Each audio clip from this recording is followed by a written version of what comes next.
Hello everybody and welcome back to Art with M.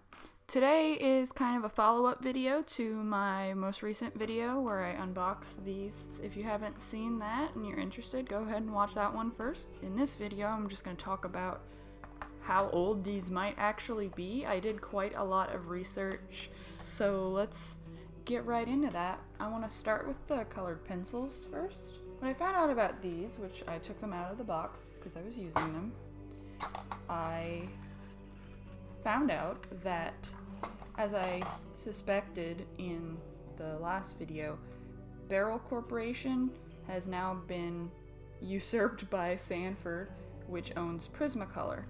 So I don't necessarily think these pencils are in equivalent quality to Prismacolors, but they definitely are originally the same company. The company actually was founded under the name Eagle in 1856, a very old company, was renamed Berol in 1969. So the fact that they're under the Berol Corporation, even though they still use the Eagle name for some of their products, makes me think that it's definitely going to be after 1969. So that locks us into no older than 49 years old. However, there's a very sparse amount of information on here. But I did notice on the side here, it said that these are made in the USA by Berol Products Division, Berol Corporation in Danbury, Connecticut. So I actually looked up that specific factory. That factory, the Danbury factory, was established, I guess, in 1959, and it closed in 1988. So that gives us our youngest possible date for these. So these pencils are between 30 and about 50, 49 years. I'm about to turn 25 this month actually, so they could only be 5 years older than me, or they could be twice my age, which is pretty cool. But okay, here's the twist, alright? Every other pencil, they have had so many different pencil lines. Currently there's the Sanford Prismacolor and very thin pencils, which I actually have a couple right here. I've actually bought some Prismacolors since the last video when I said I only had 5. So there's a lot of information. And I found this website that's specifically for, it's like a pencil database. I think I've probably need to put like an MLA cited bibliography or something for all the sources I used while trying to figure this out. But every one of the Eagle pencils and every one of the Berol pencils in perpetuity basically has so much information like the current ones do. There is nothing at all on these pencils. So I don't know what the deal is with that. I'm thinking either, I don't suspect this of being, the box of being bootleg. The box could perfectly well be legitimate. But I haven't seen this exact packaging for any other listings on eBay or anything like that. But I have found stuff that resembles it, like has the same version of the Berol logo, the same fonts, but not this exact packaging. But, and please, if you guys know anything that I don't seem to know about these brands, please let me know in the comments. I'm really interested. I went on a huge, dive down the rabbit hole to find all this out. But is it normal for there to be 2 black colored pencils in older sets like this? In, sets from the late 50s to late 80s? Having the 2 black pencils and no white is really strange to me. And just the fact that there's no text on any of them. I thought maybe I somehow missed text, but it's just a little dented part of the wood. So yeah, I have absolutely no idea what is going on with these pencils. If the seller just grabbed some random pencils from a set and put them in there, but the colors are so, seem so intentional, except for the double black, that I don't know if they were trying to scam me or what, but these pencils are so intriguing to me, because are they real? I don't know. They definitely don't color as vibrantly or as creamily as a Prismacolor today, but that could be age, that could be that these appear to be not artist grade, seem like something you buy for a kid. I don't know. If anybody knows anything about the potential origin of these pencils, please let me know. But that's not the main event of this video. That was interesting enough to me, but I was so much more interested in these watercolors because there's a small amount of information on here. I was wrong. Niji is not the brand. The brand is Yasutomo and Company, based out of San Francisco. That is a company that has existed since 1954. So that's our upper limit there. So these watercolors can be no older than 64 years old. And they could be as young as about 30, I believe. And I'll explain why I think that.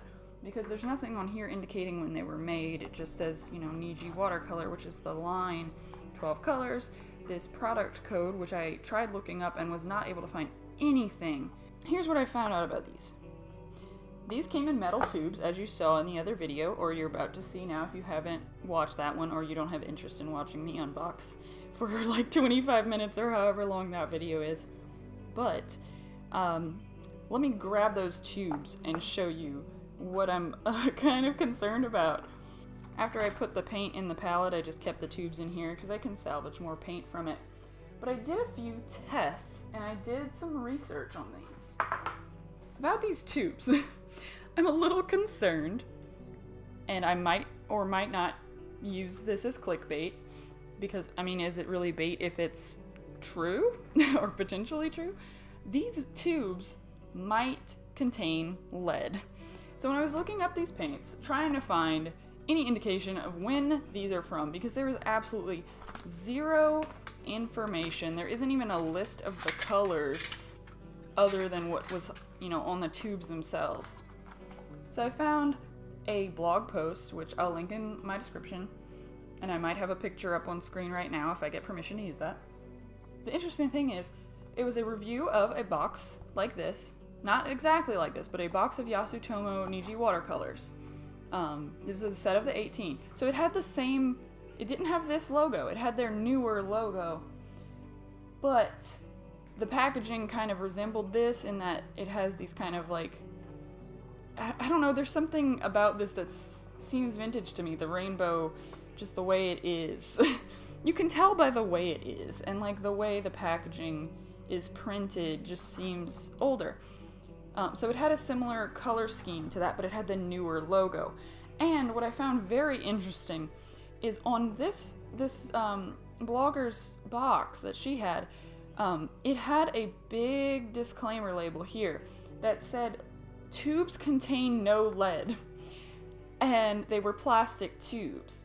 So the fact that those paints very strongly indicated that they do not contain lead made me think, okay, if they have to say that, then they probably did contain lead before, and they have to warn about it.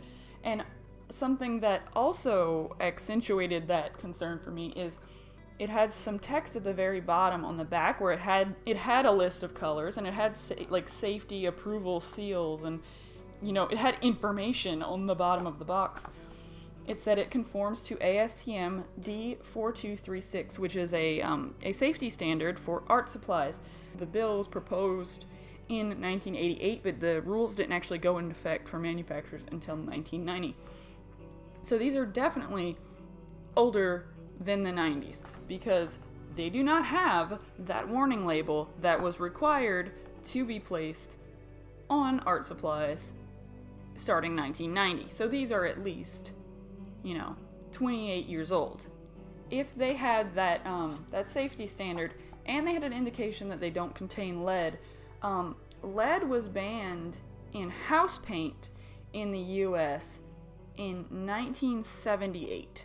It says very clearly on the tube that they were manufactured in Japan. I don't know if that standard extended to watercolors or other paints, so I would think they probably are older than 78. And the reason I'm so almost certain that these contain lead is because I actually did some tests on the metal. So paint tubes can be made out of several different metals, and maybe I shouldn't be handling these with my bare hands, but I am. So they could be aluminum, they could be tin, or they could be tin and lead, or they could just be lead.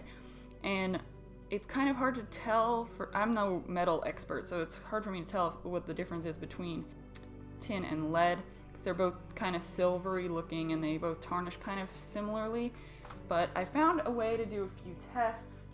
They dull when they are tarnished, which these are very obviously tarnished, and then they are very shiny when polished. So I'm going to just use a little magic eraser and do a polish on this. I haven't done this test before, but we'll see. I probably should be wearing a mask. But I'm playing it fast and loose today.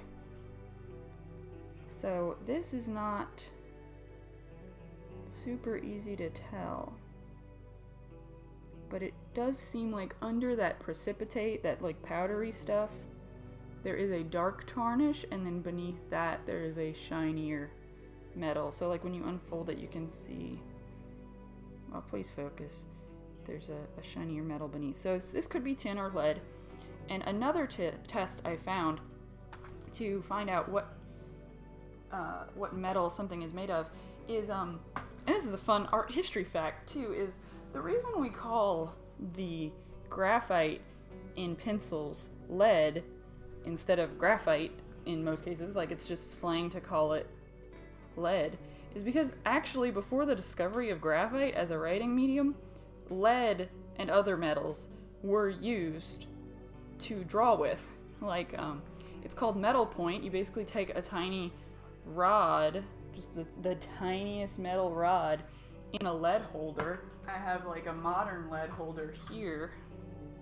Lead holder. And you can have like this 2mm or even finer sometimes. And you can actually buy this still. I found this online.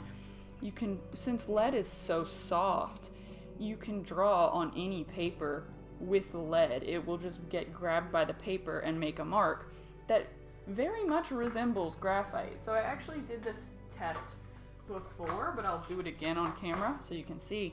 But these are marks I made with the paint, like the paint tubes. This is a mark with graphite from my pencil, and then I'll take this little piece of paint tube and you can just make a mark.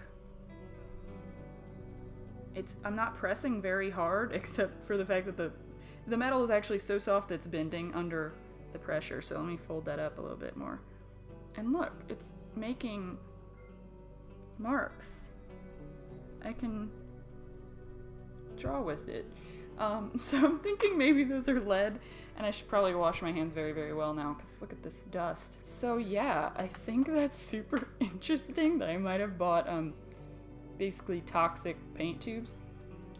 So I'm kind of glad I took them out of the tubes and removed them into their Tupperware prison. But I think it's really funny that Dustin asked me if I wanted anything in particular for Valentine's Day, and I asked for art supplies and then selected some poisonous art supplies, or potentially poisonous. I mean, you need months and months of exposure to get lead poisoning, so I'm not super concerned.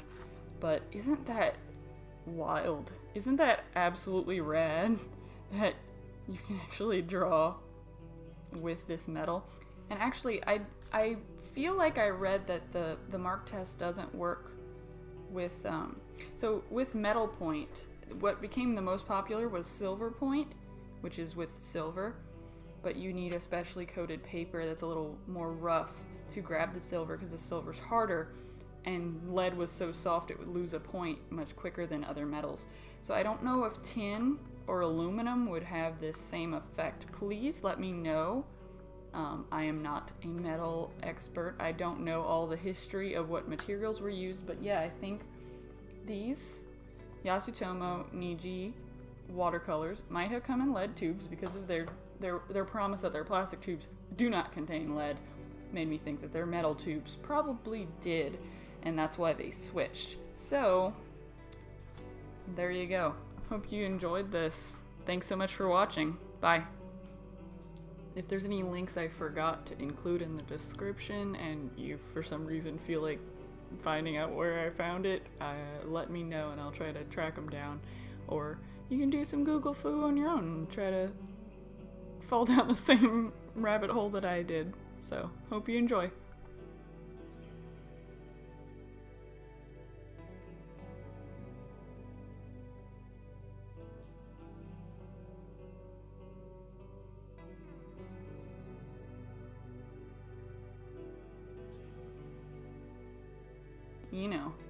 You know what that means.